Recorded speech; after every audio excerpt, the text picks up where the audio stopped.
భగవద్గీత సర్వ మానవాళి కోసం.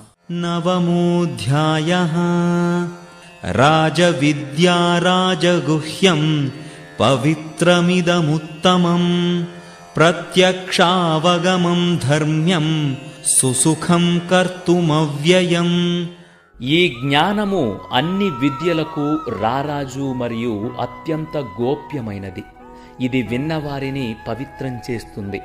ఇది నేరుగా అనుభవపూర్వకంగా తెలుసుకోవడానికి వీలైనది, ధర్మబద్ధమైనది, ఆచరించడానికి సులువైనది, శాశ్వతమైన ఫలితమును ఇచ్చేటటువంటిది.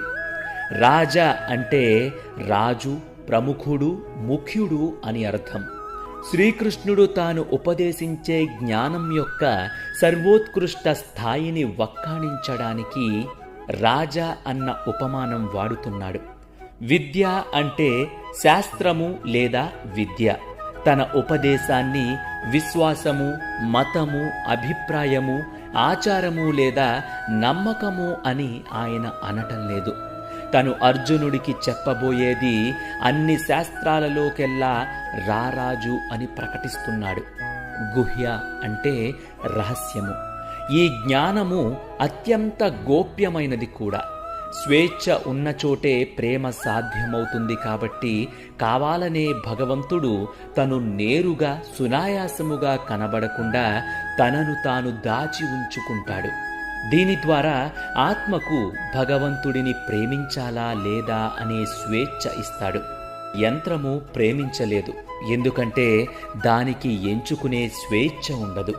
మనం ఆయనను ప్రేమించాలని భగవంతుడు కోరుకుంటాడు.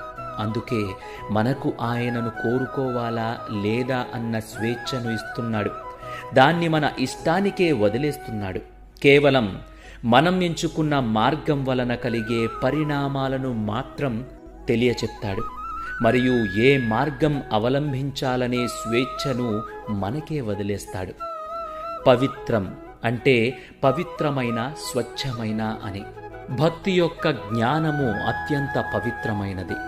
ఎందుకంటే అది అల్పమైన స్వార్థముచే కళంకితం కానిది. అది భగవంతుని దివ్య ప్రేమ బలిపీఠము యందు ఆత్మసమర్పణకి ప్రేరణ ఇస్తుంది. భక్తుడి యొక్క పాపములు, బీజములు మరియు అవిద్యను భక్తి సాధన నాశనం చేస్తుంది.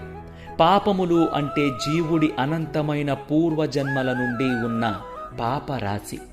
నిప్పు గడ్డిమూటని భస్మం చేసినట్టు దీనంతటినీ భక్తి దహించి వేస్తుంది. బీజములు అంటే మనస్సులో ఉన్న మాలిన్యం.